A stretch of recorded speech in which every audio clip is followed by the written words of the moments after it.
नमस्कार। प्रदेश में धीरे धीरे राजनीतिक माहौल गर्माता जा रहा है। आज चुनावी जनसभा में किसने किसे कहा शहजादों की गैंग और किसने कहा कि वो पहले से ही बहुत मशहूर हैं, मुझे कुछ कहने की ज़रूरत नहीं।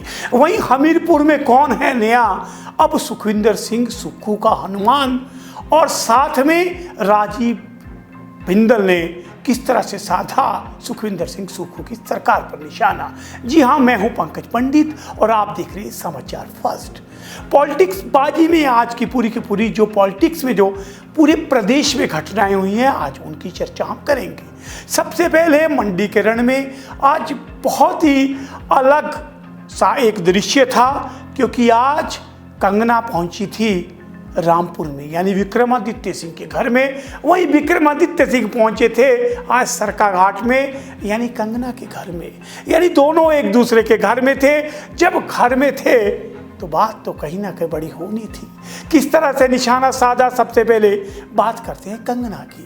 कंगना आज रामपुर पहुंची थी और रामपुर में उन्होंने पहुंचते ही विक्रमादित्य सिंह पर एक बार फिर से साधा निशाना और कहा कि प्रदेश व देश में एक शहजादों की गैंग है जो स्त्रियों का अपमान करती है। एक बार फिर से उन्होंने उनके प्रति की गई टिप्पणी को मुद्दा बनाते हुए महिलाओं से कहा कि शहजादे हैं जिन्हें गरीबी का नहीं पता, वो यहाँ से प्रत्याशी है। की घोषणा हो गई है और एक तरफ जो हमारे यशस्वी प्रधानमंत्री हैं और दूसरी तरफ राजा राजवाड़ों का के खानदान है।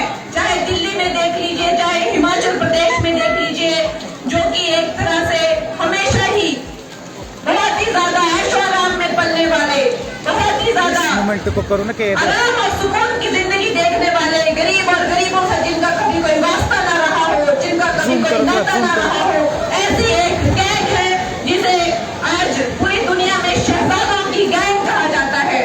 दोस्तों, जब आपकी बहन को मंडी में टिकट मिला तो यही शहजादों की गैंग ने कहा कि मंडी की बहन बेटियों का क्या भाव है। इतनी शर्मिंदगी विश्व जो है इनकी इस मानसिकता पर थूकता है। सारे विश्व ने कहा है कि बेटियों और बहनों को क्या आप इस तरह की अभद्र टिप्पणी करते हैं। लेकिन आपने देखा होगा हिमाचल जैसी सभ्य हमारी जो संस्कृति है, आप मानेंगे यहाँ पे दुनिया में सबसे कम क्राइम रेट होने वाली एक जगह है। यहाँ पे जो क्राइम इक्के दुक्के होते भी हैं बहुत कम होते हैं। यहाँ पे इतने शांति, इतने सुशील, इतनी अच्छी सभ्यता के लोग हैं, लेकिन यहाँ पे भी यहाँ के शहजादे ने भी मुझे कहा कि ये लड़की जो है फिल्म इंडस्ट्री से आई है और ये अपवित्र है, पहले ये पवित्र होके आए तभी हम इसको हिमाचल में लेंगे। क्या आप ऐसे नेता के लिए वोट करना चाहेंगे जो? ये था कंगना का बयान। तो जब कंगना ने रामपुर में विक्रमादित्य पर निशाना साधा तो जवाब तो आना था। दूसरी तरफ से आइए इसका जवाब किस तरह से देते हैं विक्रमादित्य सिंह। विक्रमादित्य सिंह ने बिना बोले ही बहुत कुछ कह दिया कि कंगना पहले से ही बहुत मशहूर है, मुझे कुछ कहने की ज़रूरत नहीं। साथ ही उन्होंने कंगना से कहा कि यदि आपकी मोदी से नज़दीकी है, यदि आपकी मोदी के साथ मित्रता है, तो क्यों नहीं आप हमारे कर्मचारियों का जो एनपीएस का फंसा हुआ पैसा है वो दिलवा देते। मैं अपनी प्रतिद्वंदी के बारे में कोई ज्यादा बातें नहीं कहना चाहता हूँ। वो वैसे ही बहुत मशहूर है, वैसे ही आप सब उनको जानते हैं, उनके चर्चाएं गली गली में है, इसलिए मुझे करने की आवश्यकता नहीं। मैं तो उनसे एक ही निवेदन करना चाहता हूँ। मैंने कल भी किया, आज भी कर रहा हूँ। वो कहती है कि मैं मोदी जी से मेरी बहुत अच्छी मित्रता है, बहुत दोस्ती है, तो मैं तो उनको ये कहूंगा, हमारी बड़ी बहन ओपीएस के जो 9,000 करोड़ दिल्ली में फंसे हुए हैं, जिसपे मोदी जी कुंडा मार के बैठे हुए हैं, आप उसको वापस हिमाचल ले आइए। मैं आपका बहुत बहुत आभारी रहूंगा, क्योंकि ये पैसा कर्मचारियों का है, ये पैसा प्रदेश के कर्मचारियों ने जो डिपॉजिट किया हुआ है वो पैसा है। मगर आज केंद्र सरकार ये पैसा हिमाचल के कर्मचारियों को वापस नहीं दे रही, जिससे हम इस स्कीम को पूरे तरीके से लागू करने में हमको दिक्कतें आ रही है। तो ये थे कंगना और विक्रमादित्य सिंह, दोनों आमने सामने। आइए अब बात करते हैं अगली सुजानपुर की। सुजानपुर में आज कैप्टन रंजीत राणा जो हैं वो टिकट लेकर के सुजानपुर पहुंच गए। बहुत जल्दबाजी में हुआ। उन्होंने सीधे जाकर शुक्ला जी के हाथ मिले, पार्टी ज्वाइन की। पार्टी ज्वाइन करते ही अगले दिन उन्हें टिकट मिल गया और आज वो टिकट लेकर के सुजानपुर राजेंद्र राणा को चुनौती देने पहुंच गए और उन्होंने कहा कि मैं मुख्यमंत्री सुखविंदर सिंह सुक्खू का हनुमान हूँ।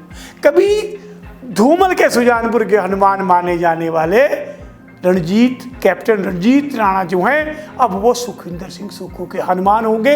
उन्होंने कहा कि मैं मुख्यमंत्री के पीछे पीछे चलूंगा, जो वो काम कहेंगे वो सब करूंगा। आइए सुनते हैं सुखविंदर सिंह सुक्खू के हमीरपुर के नए राजनीतिक हनुमान का बयान कि जब वो पहुंचे सुजानपुर तो उन्होंने क्या कहा अपनी चुनावी रणनीति के बारे में। उन्होंने मेरे ऊपर विश्वास जताया है, उस विश्वास को पूरा करने के लिए मैं रात दिन मेहनत करूंगा और सुजानपुर की सीट उनके सहयोग से और जितने कार्यकर्ता हमारे कांग्रेस के हैं उनके साथ लेकर के उनकी झोली में डालूंगा, ये मेरा प्रण है। कैप्टन साहब, किन मुद्दों को लेकर जनता के बीच में? जनता के बीच में जाने के लिए मेरे पास बहुत से मुद्दे हैं, क्योंकि पिछले 15 साल से जो सुजानपुर में उठा पटक चली हुई है, कभी आजाद, कभी बीजेपी, कभी कांग्रेस, फिर बीजेपी, तो सुजानपुर का जो पिछले 15 सालों से विकास रुका हुआ है उसके लिए मुख्यमंत्री जी ने बताया कि सुजानपुर का विधायक भी मैं हूं और मुख्यमंत्री भी मैं हूं और मैं उनका हनुमान हूं जो नीचे काम करूंगा एक कार्यकर्ता के तौर पर, और जो मेरी टीम यहाँ पे साथ चलेगी उनका भी मैं बहुत बहुत धन्यवाद करता हूं और जो ये मिशन है इसको पूरा करने में कोई कसर नहीं छोड़ी जाएगी। कैप्टन साहब, जो आपके विपक्ष की तरफ से खड़े हुए हैं उनका कहना था कि विकास नहीं हुआ है तो 15 महीनों में, इसको देखते हुए उन्होंने जो है वो पार्टी छोड़ी है, क्या कहेंगे? विकास कहाँ होना, वो अपना विकास कराना चाहते थे। जब भी मुख्यमंत्री जी के पास जाना ही नहीं था, उन्होंने जो काम होने थे पब्लिक को उनको लेके नहीं जाते थे, वो तो अपने काम लेके जाते थे, बदलियां लेके जाते थे, अपने जो पर्सनल काम थे, बेनिफिट थे, उनको जो उनसे फायदा मिलता था वो काम लेके जाते थे। आम पब्लिक का कोई काम नहीं लेके जाते थे। हमारे जो यहाँ के सीएम साहब हैं वो एक बहुत सादे साधारण परिवार से निकले हुए व्यक्ति हैं जो कि हर गरीब की दुख दर्द जो है समझते हैं। जो आज हमीरपुर में पहुंचे थे सुजानपुर में, और उन्होंने साफ कह दिया कि वो कांग्रेस कार्यकर्ताओं के साथ मिलकर इस बार जो बारी बारी की बारी है, कभी आज़ाद, कभी भाजपा, कभी कांग्रेस, इस सब को करारा जवाब देते हुए वहां से इस बार कांग्रेस को उम्मीदवार जीत तय करेगा। हालांकि अभी एक लंबी लड़ाई है सुजानपुर में, इतना आसान ये सब कुछ नजर नहीं आता। आइए अब आगे चलते हैं। आगे आज जो भाजपा के प्रदेशाध्यक्ष है बिंदल ने आज एक बार फिर से कांग्रेस पर निशाना साधा है।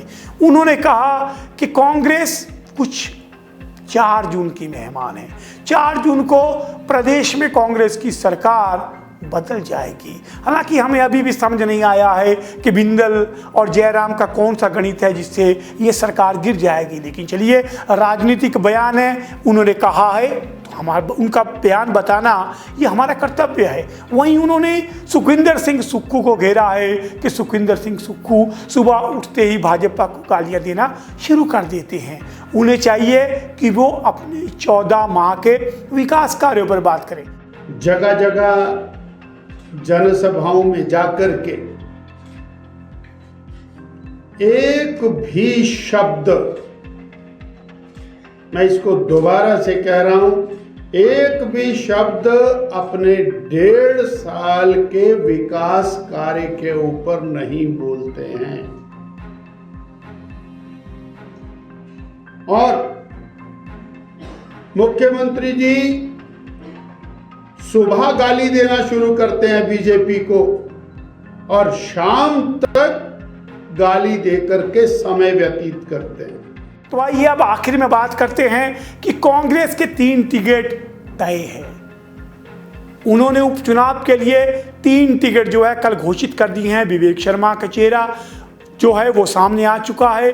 उसके बाद कैप्टन राणा जो है उनको टिकट मिल चुका है, और एक और टिकट जो उन्होंने दिया है वो दिया है राकेश कालिया को। इसमें 2 टिकट वो हैं जो भाजपा से वापिस कुल मिलाकर के बागी हैं और जो कहीं ना कहीं कांग्रेस ने दूसरी तरफ से लिए हैं, जबकि विवेक शर्मा जो हैं वो कांग्रेस की तरफ से ही हैं, उन्हें फिर से एक बार से चुनाव में मैदान में उतारा गया है। अब बात करते हैं अगले 3 टिकटों की। धर्मशाला में मामला एक बार फिर से राकेश चौधरी और देवेंद्र जग्गी के बीच में फंस गया है। हालांकि लग रहा था देवेंद्र जग्गी काफ़ी आगे है और उनका नाम जो है सूची में आ जाएगा, लेकिन अंतिम समय तक अभी भी वहाँ पे तय नहीं हो पा रहा है कि धर्मशाला से कौन होगा, चौधरी होंगे या जग्गी होंगे। इसके बीच में फंसी है, इन दो में कोई एक उम्मीदवार जो है सामने आएगा। अब बात करते हैं लाहौल स्पीति की। लाहौल स्पीति में एक तरफ से कांग्रेस का संगठन जो है वो दबाव बना रहा है कि कांग्रेस के प्रत्याशी को ही यहाँ से टिकट दिया जाए, जो बागी है, जो बगावत या जो कांग्रेस को छोड़ के गए लोग हैं उन्हें वापस ना लाया जाए। वहीं दूसरी तरफ रामलाल मार्कंडे भी लगातार कांग्रेस हाईकमान से मिल रहे हैं। तो सुखविंदर सिंह सुक्खू अब कल खुद लाहौल स्पीति जा रहे हैं इस संबंध में बात करने। लाहौल स्पीति वो पदाधिकारियों से मिलेंगे, कार्यकर्ताओं से मिलेंगे, फीडबैक लेंगे और उसी फीडबैक के आधार पर लाहौल स्पीति का जो टिकट है वो तय होगा। उसी से तय होगा कि क्या जो वहाँ जिला परिषद की अध्यक्षा हैं उन्हें मैदान में उतारा जाए या फिर रामलाल मार्कंडे की वापसी करके रवि ठाकुर के समक्ष उनको उतारा जाए। तो आज ये था पूरा दिन भर का हमारा चुनावी चक्कर और सबसे आखिर में सबसे अहम, आज अनुराग ठाकुर भी चुनाव प्रचार में उतरे थे और उनका निशाना जो था वो एक बार फिर से कांग्रेस का घोषणा पत्र रहा। उन्होंने कांग्रेस के घोषणा पत्र पर प्रहार करते हुए कहा कि कांग्रेस का घोषणा पत्र तुष्टीकरण करने वाला है, ये कहीं ना कहीं एक समुदाय की ओर इशारा करता है। और उन्होंने एक बार फिर से मंगलसूत्र और ये जो वेल्थ जो ये संपत्ति का कानून बनाने की बात है जो कांग्रेस के घोषणा पत्र वो आरोप लगा रहे हैं उसको दोहराया। सबसे आखिर में आपको छोड़ जाते हैं अनुराग ठाकुर के इस बयान के साथ, लेकिन आप लोग रोज इसी तरह हम लोगों से जुड़ते रहिएगा क्योंकि आप देख रहे हैं समाचार first to the point. Congress के घोषणा पत्र में कांग्रेस के हाथ के साथ विदेशी ताकतों का हाथ नजर आता है, जो आपकी संतान की संपत्ति मुसलमान को देना चाहते हैं, जो देश के परमाणु हथियार को खत्म करना चाहते हैं, जो जातिवाद पर क्षेत्रवाद पर देश को बांटना चाहते हैं, टुकड़े टुकड़े गैंग आज कांग्रेस को पूरी तरह से घेर चुकी है, कांग्रेस की सोच पर कब्जा कर चुकी है। तय आपको करना है, यह टुकड़े टुकड़े गैंग वाली कांग्रेस के साथ जाना है या एक भारत श्रेष्ठ भारत बनाने वाले नरेंद्र मोदी के साथ खड़े हो जाना है। यह तय आपको करना है, संतान की संपत्ति उसको मिले या मुसलमान को मिले। हमने मुसलमानों को पूरे हक दिए, बराबर दिए, कोई कमी नहीं रखी, पक्का मकान, शौचालय, गैस सिलेंडर से लेकर अनाज सब दिया, लेकिन हमने धर्म के नाम पर नहीं दिया, उसका अधिकार था उसको वो दिया। ये तो आपकी संतान का अधिकार है, आपके वर्षों की कमाई, उसकी कमाई उसको मिलनी चाहिए। आप टैक्स देते हैं, देश का विकास होता है, देश का कल्याण होता है, गरीब का कल्याण होता है। लेकिन अगर आपकी कमाई का पैसा वो ले जाएंगे, राहुल गांधी जी से मैं पूछना चाहता हूं, जब राजीव गांधी देश के प्रधानमंत्री बने तो उससे पहले कानून था कि इंदिरा गांधी जी की मृत्यु के बाद उनकी संपत्ति देश के खजाने में जानी थी 55%, लेकिन राजीव गांधी जी ने बदल दिया कानून, अपनी संपत्ति बचा ली। अब राहुल गांधी ने शादी नहीं की तो बोला आपके बच्चों की संपत्ति ले ली जाए। भाई गांधी परिवार को जब जो सूट करता है वो करते हैं।